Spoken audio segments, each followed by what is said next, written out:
Assalamualaikum warahmatullahi wabarakatuh. Perkenalkan nama saya Israwati dengan NIM 2065034. Baik, di sini saya akan menjelaskan mata kuliah tentang rekayasa perangkat lunak software atau biasa disingkat dengan RPL. Baik, langsung saja pada pengertian dasarnya. Pengertian RPL sendiri adalah suatu disiplin ilmu yang membahas semua aspek produksi perangkat lunak mulai dari tahap awal, yaitu analisa kebutuhan pengguna, menentukan spesifikasi dari kebutuhan pengguna, desain, pengkodean, pengujian, sampai pemeliharaan sistem setelah digunakan.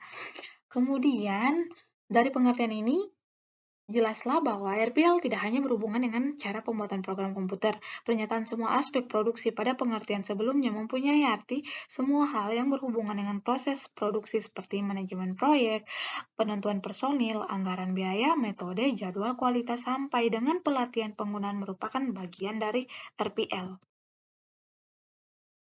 Baik, lanjut pada perangkat lunak software. Perangkat lunak merupakan program-program komputer dan dokumentasi yang saling berkaitan. Rekayasa perangkat lunak berasal dari dua kata, yaitu software atau perangkat lunak dan engineering atau rekayasa. Baik, pengertian perangkat lunak atau software adalah source code pada suatu program atau sistem. Perangkat lunak tidak hanya dokumentasi terhadap source code, tapi juga dokumentasi terhadap suatu yang dibutuhkan selama pengembangan instalasi penggunaan dan pemeliharaan sebuah sistem. Selanjutnya ada engineering atau rekayasa.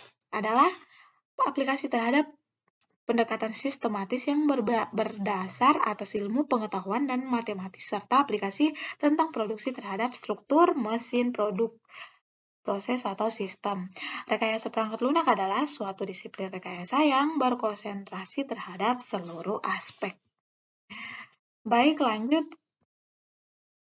selanjutnya pada ruang lingkup rekayasa perangkat lunak atau software engineering. Rekayasa perangkat lunak telah berkembang sejak pertama kali diciptakan pada tahun 1940-an hingga saat ini.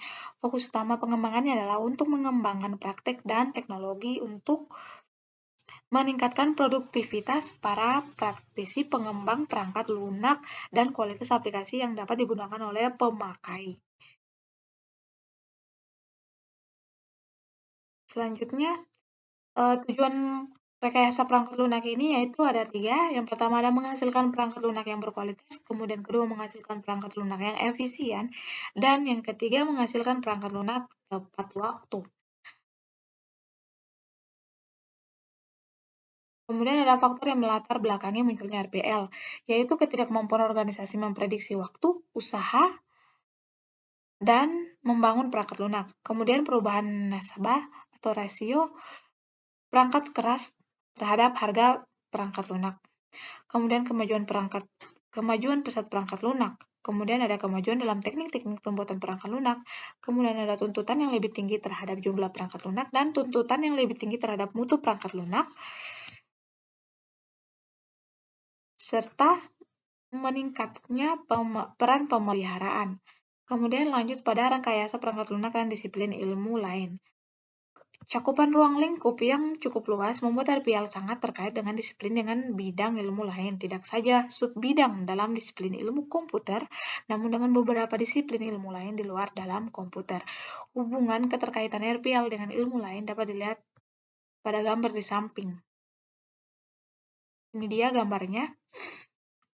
Baik, selanjutnya kita masuk pada rekayasa perangkat lunak dan disiplin ilmu lainnya.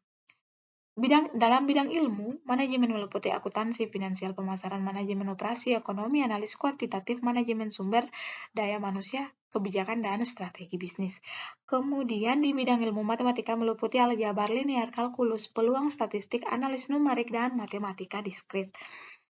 Selanjutnya ada di bidang ilmu manajemen proyek merupakan semua hal yang berkaitan dengan proyek seperti ruang lingkup proyek, anggaran, tenaga kerja, kualitas manajemen risiko, dan kendala perbaikan kualitas dan metode-metode kuantitatif. Bidang ilmu ergonomika menyangkut hubungan atau interaksi antara manusia dengan komponen-komponen lain dalam sistem komputer. Kemudian bidang ilmu rekayasa sistem meliputi teori sistem, analis biaya, keuntungan, pemodelan, simulasi proses, dan operasi bisnis. Berikut adalah sifat dan karakteristik software. Software merupakan elemen sistem logik dan bukan elemen sistem fisik seperti hardware. Elemen itu tidak harus tetapi bisa rusak. Kemudian elemen software itu direkayasa atau dikembangkan dan bukan dibuat di pabrik seperti hardware.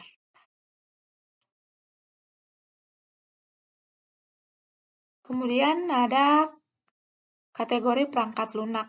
Secara umum, kategori perangkat lunak secara umum dikelompokkan sebagai berikut, yaitu perangkat lunak sistem atau sekumpulan program yang ditulis melayani program-program lain, seperti compiler, editor, dan utilitas mengatur file. Kemudian perangkat lunak real-time, program-program yang memonitor atau menganalisis mengontrol kejadian dunia nyata pada saat terjadinya real-time event.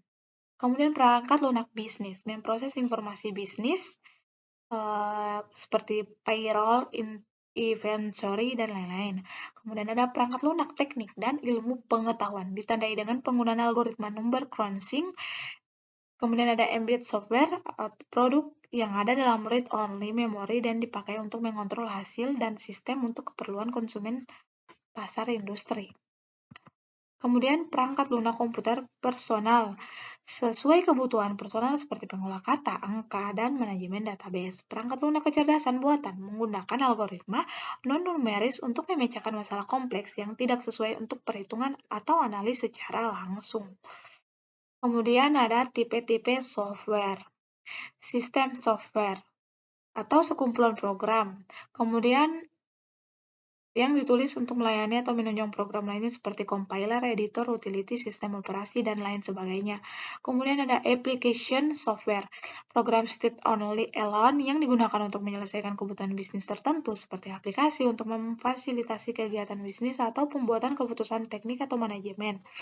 Kemudian ada engineer and scientific software, software yang dicirikan dengan algoritma numerik, aplikasi yang berkisar dari astronomi sampai vulkanologi, analis otomotif sampai dinamika orbit ruang rekayasa. Software ini banyak digunakan dalam bidang engineering dan science control atau computer aided design atau simulasi sistem.